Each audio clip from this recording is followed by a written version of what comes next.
I'm Jennifer Safrey, and I'm the author of After Happily Ever, an epic novel of midlife rebellion, and I'd like to read you a short section of this novel.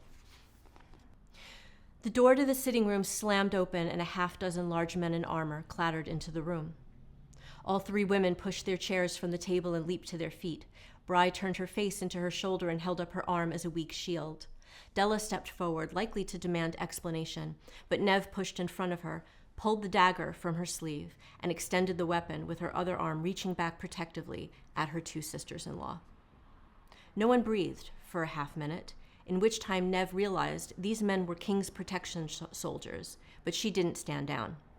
The intrusion was a surprise, and trust turned a princess into a court fool. "Your Highnesses," one man said, "forgive us." "Of course," Bri said, briskly brushing off her fear in favor of etiquette. Tea?" "Tea?" Della repeated. "You men crash into this small room of gentlewomen as if it's a rowdy tavern at dusk, and then you stand around like mute simpletons. We await your explanation, and your proper acknowledgments." The men all bowed quickly, then eyed Neve and shuffled uncomfortably, clearly unwilling to speak while they were held at bay by her meager little weapon. Neve knew 3 women and a small blade were nothing against 6 armored men, but perhaps Della could summon her godmother while Neve distracted them, and then... Bri laid a warm hand on Neve's shoulder.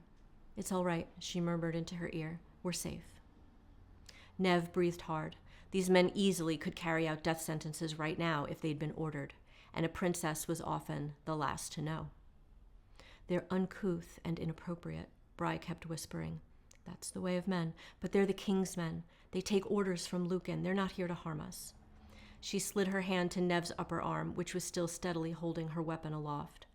She rubbed Neve's sleeve, softening the muscles and applying just enough pressure to encourage Neve to slowly lower the dagger to her side. "We're safe," Bri said again. Neve took in and released a long, loud breath. She needed something bigger than this lame little dagger from now on, but how to carry it concealed?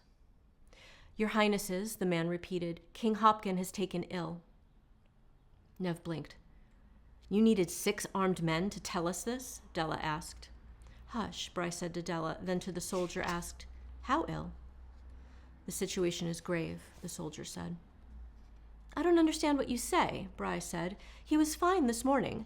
My husband took breakfast with him. The sovereign is hale and hearty and in good spirits." Several soldiers winced. The one who'd been speaking for them clarified. "He did have a good breakfast and was looking forward to the day. He dressed, met with his advisors, and then he left for the stables. Halfway there, he was stricken and fell face down into the dirt." Neve took a step back and nearly fell into Bri, who covered her own mouth with her hand in horror.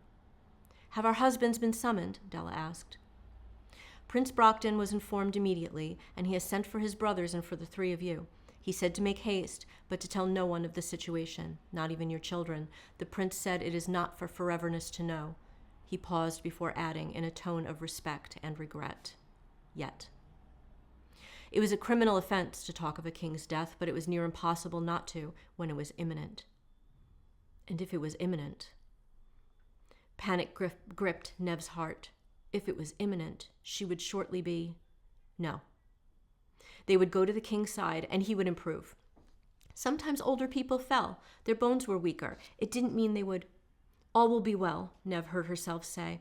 "We are on our way to Etern Castle. All will be well, I'm sure of it. Let's go." "We will take my coach," Della said, wrapping the shawl from Bri tighter around herself and putting on her gloves. "You will accompany behind us," Della told the soldiers, and they acquiesced, because it never occurred to anyone to contradict Della or to volunteer a better idea. Della turned to Neve and looked her in the eye. Then her gaze traveled down to the dagger in Neve's hand and back up to Neve's face. "We won't speak of this again," Della said. "Unless you care to." "Not particularly," Neve said. Della nodded, and when she turned away, Neve hurriedly slid the dagger into her sleeve, the cold metal reassuring and familiar against the thin skin of her forearm. Bri shuffled them into the hall and led them outside, where they crowded their full skirts and heavy hearts into Della's coach.